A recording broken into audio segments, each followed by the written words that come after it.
Өткен қыс шаруаға жеңіл болғандықтан мал күйлі, бие ішті болып, көктал қыстаған Құрман деген атаның ауылы жылдаған жайлауға ерте шығып еді.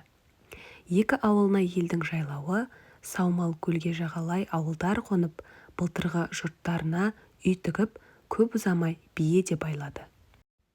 Қыстай бір-біріне араласпаған ағайындар сағынысып, қашаннан астас, тойлас болған ғадеттерінше, бір ауылда бір ауыл ерулікке шақыра бастады. Боз балалар аралап қымыз ішеміз деген болып, тәуір киімдерін киіп, жақсы аттарын мініп, қызда ауылда қырындап жүрулері көрініп, балалар да асау тайларын үйретпекке еді. Бір күні түс кезінде көлдің жел жағынан шаңдатып шауып келе жатқан бір орыс, бір қазақ көрінді. Балалар қашып үйге тығылып, үлкендер бұл екеуі қайда тоқтар екен деп тұрғанда, барды да Бекжан деген ауылнайдың үйіне түсті. Жарты сағат болмай-ақ сол жайлаудағы елге ерте осы жерге крестьянский начальник келеді деп мағлұм болды. Әлгі екеуі бірі стражник, бірі поштабай екен. Төренің алдынан үй тіктіріп, лау байлатып, қой сойдыруға шыққан. Ол түні ауылнай, выборнойлар ұйықтамастан қызметінде болып, таңертең ауылдан оқшауырақ жерде тігіліп қалған бір ақ үй, бір қоңыр үй көрінді. Сәске кезінде қоңыраулатып, пәуескемен төреде көрінді. Алды-артынан етектері далиып, жалпылдап шапқан қазақтармен даярлаған үйге келіп тоқтағанда, мойындарына шынжырлы знак таққан ауылнай билер неше мәрте шұлғып, қошаметпен тақсырлап үйге кіргізді. Сол арада жұмысы бар, жоқ болса да, тамашаға 100-дей кісі жиналып қалған еді. Халықтың қазіргі әңгімесі: начальник не жұмысқа келді екен? Бәлки биылғы сатыбалдының арызы шығып қалған болар ма, десті. Бағзылары: жоқ, оның үшін неге келсін? Мәмбеттің болыстығын өзіне әперуге келген шығар, деп әр қайсысы өз ойындағысын айтып даланы бастарына көтеріп, гүрілдесіп отырғанда, маңдайынан тер шығып, бір күн қолына ұстап үйден Бекжан шықты. Жұрт бұған қарап: қалай ауылнай, төре қызметке разы ма? Не жұмыспен келген екен? Деп сұраған соң ауылнай айтты: әлхамдулилля, өзімді бек мақтап, қолымнан қайта-қайта спасибо деп ұстады. Шыққан жұмысы бұл жерде емес, Қарасу станциясындағы Хохол қаласына барады екен. Мұнда қонақ болып тынығып, кешке жөнеледі. Өзі бек рақымды кісі көрінеді. Шаруа қалай? Ел арасы тыныш па?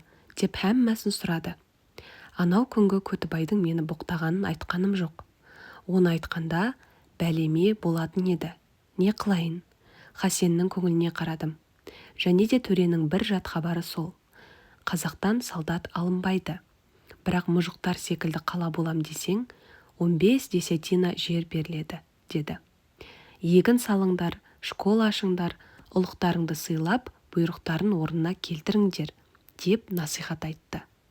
Бекжан начальниктен тағы естігенін сөйлей бастағанда, әлгі топтанып отырған халыққа бір жігіт шауып келіп: сүйінші Сәрсеке, Шолпан жеңге аман-есен босанып, тақия тігіп беретін тапты, деді. Сол уақытта жастар: Сәрсеке, деп үлкендер: Сәрсенбай, қуаныш қайырлы болсын, Алла ұзағынан сүйіндірсін, әйел бала демеңіз, десті.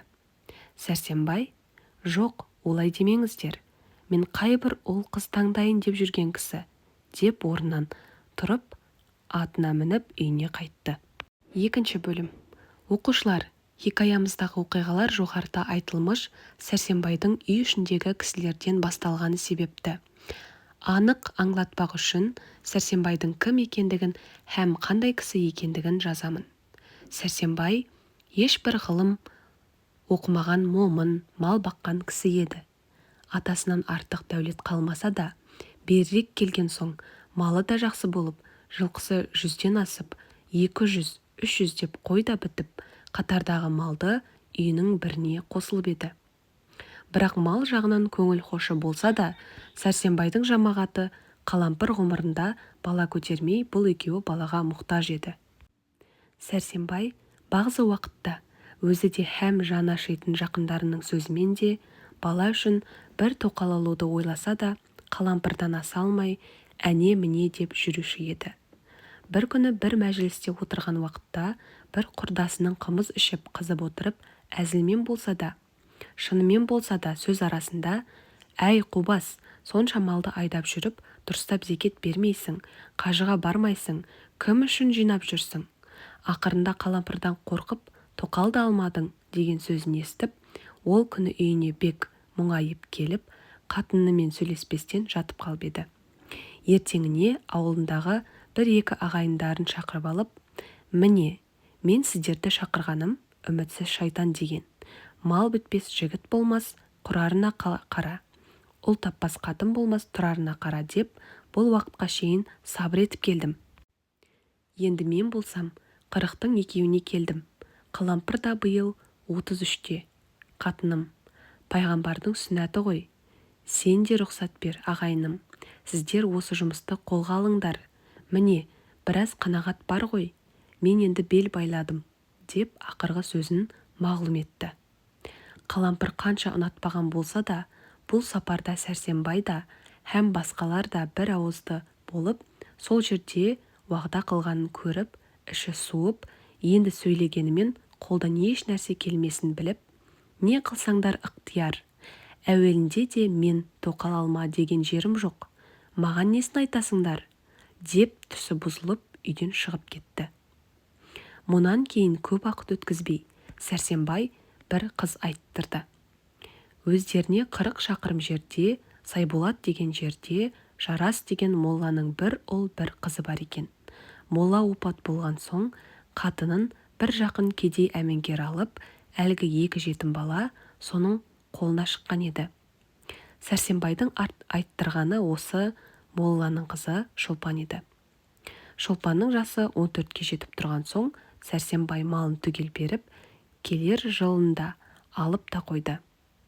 Марқұм Жарас молла тірі уақытында Шолпанды өзі оқытып, Құраннан 2 шығып, азырақ хат та танып қалған еді. Қалампыр әр уақыт Шолпанды күндестікпен сөзімен де, қолымен де ренжітіп жүрді. Шолпан 17 жасқа келгенде манағы Сәрсенбайдан топ ішінде сүйінші сұраған қыз бала тауып, Сәрсенбай 45-ке келгенде ғұмырында көрген баласы еді. Сәрсенбай зор қуанышта болып, шілдеханаға қанша қыз бозбала жиып, ойын ойнап, қыз бала демей, көл басын шақырып той қылып, баланың есімін Жамал қойып еді.